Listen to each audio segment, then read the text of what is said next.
নমস্কাৰ প্ৰিয় দৰ্শক, প্ৰজ্ঞান ইউনিভাৰ্ছ চেনেলত আপোনালোকক সকলোকে স্বাগতম জনাইছোঁ।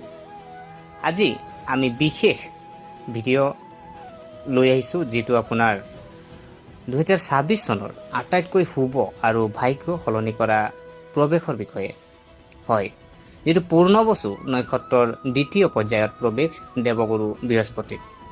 তাৰিখ আপোনাৰ 4 জানুৱাৰী 2026, সময় নিশা 5:49। নক্ষত্ৰ যিহেতু পূৰ্ণবসু আৰু পদ দ্বিতীয় পৰ্যায়, আৰু আপোনাৰ দিন হ'ব দেওবাৰ।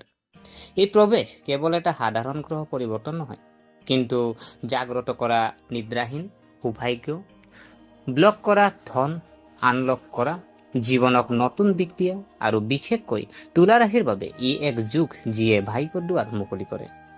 আজিৰ ভিডিঅ'টোত আমি বিতংভাৱে অন্বেষণ কৰিম বৃহস্পতিৰ পূৰ্ণবসু নক্ষত্ৰৰ কি প্ৰভাৱ, দ্বিতীয় পদটো কিয় আটাইতকৈ বিশেষ বুলি গণ্য কৰা হয়, কিয় এই প্ৰৱেশ তুলা ৰাশিৰ বাবে গেম চেঞ্জাৰ বুলি প্ৰমাণিত হ'ব, আৰু এই প্ৰৱেশৰ দ্বাৰা যথেষ্ট লাভৱান হ'ব পৰা 6টা ভাগ্যৱান ৰাশি, লগতে ধন সম্পত্তি, কেৰিয়াৰ, বিবাহ, ব্যৱসায়, শিক্ষা আৰু আধ্যাত্মিক অগ্ৰগতিৰ ওপৰত ইয়াৰ প্ৰভাৱ। শেষত আমি জানিম যে বৃহস্পতিৰ আশীৰ্বাদ সম্পূৰ্ণৰূপে লাভ কৰিবলৈ সহজ আৰু ফলপ্ৰসূ প্ৰতিকাৰ। গতিকে ভিডিঅ'টো শেষলৈকে নিশ্চয় চাব। গতিকে পলম নকৰি আহক আমি ভিডিঅ'ৰ মাজলৈ সোমাই যাওঁ।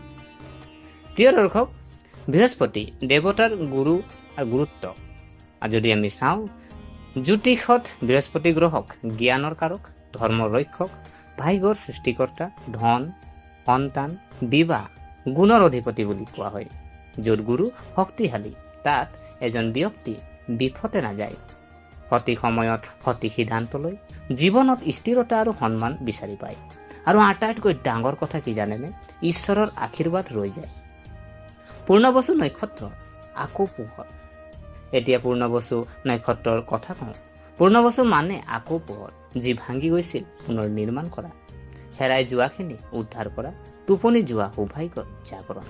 এই নক্ষত্ৰ বিশেষভাৱে উপকাৰী সেইসকলৰ বাবে যদি চোৱা হয়, যিসকলে দীৰ্ঘদিন ধৰি সংগ্ৰাম কৰি আহিছে, যাৰ টকা আবদ্ধ হৈ আছে, যাৰ কেৰিয়াৰ স্থবিৰ হৈ পৰিছে, যাৰ ভাগ্য তেওঁলোকক সমৰ্থন কৰা নাছিল।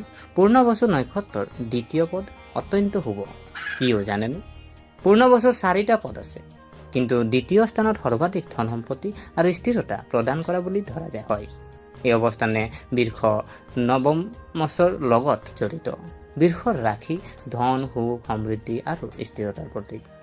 বৃহস্পতি বৃষ নৱমস মহান আৰ্থিক যুগ।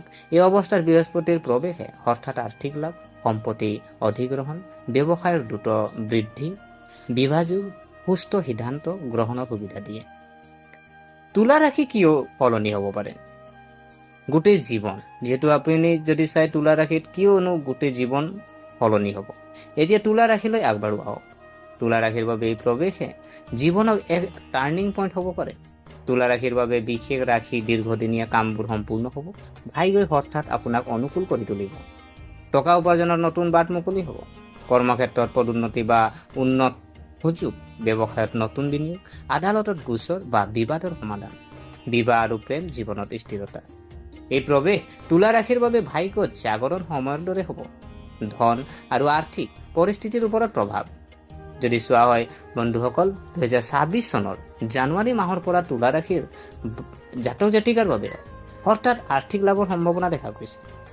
পুৰণি বিনিয়োগৰ পৰা লাভ, আবদ্ধ হৈ থকা ধন ঘূৰাই দিয়া, সফল নতুন ব্যৱসায়িক ধাৰণা, বহিৰাজ্যৰ পৰা আৰ্থিক লাভ, বিশেষকৈ ষ্টক মাৰ্কেট, ৰিয়েল ইষ্টেট, আয়োগ ভিত্তিক কাম, নেটৱৰ্ক মাৰ্কেটিং, অনলাইন ব্যৱসায় যিসকল জড়িত আছে তেখেতসকলৰ বাবে বাম্পাৰ লাভ দেখিব পাৰিব। কেৰিয়াৰ আৰু চাকৰিৰ ওপৰত প্ৰভাৱ, নিয়োগগত যি আমাৰ জাতক জাতিকা আছে তেখেতসকলৰ বাবে পদোন্নতি, নতুন দায়িত্ব, সন্মান আৰু জ্যেষ্ঠসকলৰ পৰা সহায়, সাক্ষাৎকাৰত সফলতা। চৰকাৰী চাকৰিৰ বাবে প্ৰস্তুতি চলোৱা সকলৰ বাবে 2026 চনৰ প্ৰথম ত্ৰৈমাসিক আপোনাৰ অতি শুভ। বিবাহ আৰু বিবাহিত জীৱন, অবিবাহিত জাতক জাতিকাৰ বাবে বিবাহযোগ, আকাংক্ষিত জীৱনসংগী, প্ৰেম বিবাহৰ বাবে পাৰিবাৰিক অনুমোদন আৰু বিবাহিত জীৱনত মিঠাটা। এতিয়া 6টা ভাগ্য ৰাশিৰ বিষয়ে জানিব, যেহেতু ইয়াৰ লগতে আৰু 6টা ভাগ্য ৰাশি আছে, তো সেই 6টা ভাগ্য ৰাশি আমি ডিটেইলছত নকওঁ, কিন্তু আমি পিছত আমি এটা এটাকৈ আমি আপোনালোকক ক'ম। কিন্তু আপুনি জানি লওক, এতিয়া আমি তুলা ৰাশিকে ধৰি 6টা ৰাশিৰ কথা কওঁ, যিবোৰ হ'ল বৃহস্পতিৰ এই প্ৰৱেশৰ পৰা বিশেষ আৰু শুভ ফল লাভ কৰিব। তুলা ৰাশি সৰ্বাধিক উপকাৰ, ধন, কেৰিয়াৰ, বিবাহ, সামাজিক সুনাম, হৈ থকা সৌভাগ্য জাগ্ৰত হ'ব, জীৱনত স্থিৰতা আৰু সুখ। আৰু মিথুন ৰাশি যদি চোৱা হয়, বৃহস্পতি আপোনাৰ লগ্ন বা ভাগ্য শক্তিশালী কৰিব, শিক্ষা কেৰিয়াৰত উন্নতি, নতুন চুক্তি, বিদেশ সম্ভৱ।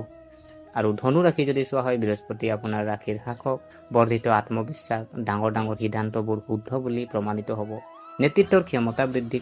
আৰু কৰ্কট ৰাশি যদি চাওঁ, আপুনি স্থবিৰ হৈ পৰা সৌভাগ্য খোল খাব, পাৰিবাৰিক সুখ, সম্পত্তি যোগ, মানসিক শান্তি। আৰু মীন ৰাশি আমি যদি চাওঁ, বৃহস্পতি আপোনাৰ ৰাশি শাসক, আধ্যাত্মিক অগ্ৰগতি, আৰ্থিক শক্তি, জীৱনত স্থিৰতা। আৰু বৃষ ৰাশি যদি চোৱা হয়, বৃষ নৱম মঞ্চৰ লগত জড়িত দ্বিতীয় স্থান, অৰ্থাৎ আৰ্থিক লাভ, ব্যৱসায় সম্প্ৰসাৰণ, বিলাসিতা বৃদ্ধি। আৰু বৃহস্পতি গ্ৰহক শক্তিশালী কৰাৰ সহজ প্ৰতিকাৰ।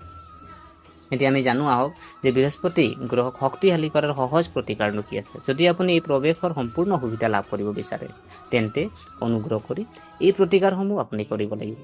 কি কৰিব লাগিব? যে কৈছে বৃহস্পতিবাৰৰ প্ৰতিকাৰ, আপোনাৰ হালধীয়া কাপোৰ পিন্ধিব, আপুনি বুট দালি দান কৰক, এজোপা কলৰ গছক আপুনি পূজা কৰিব পাৰে।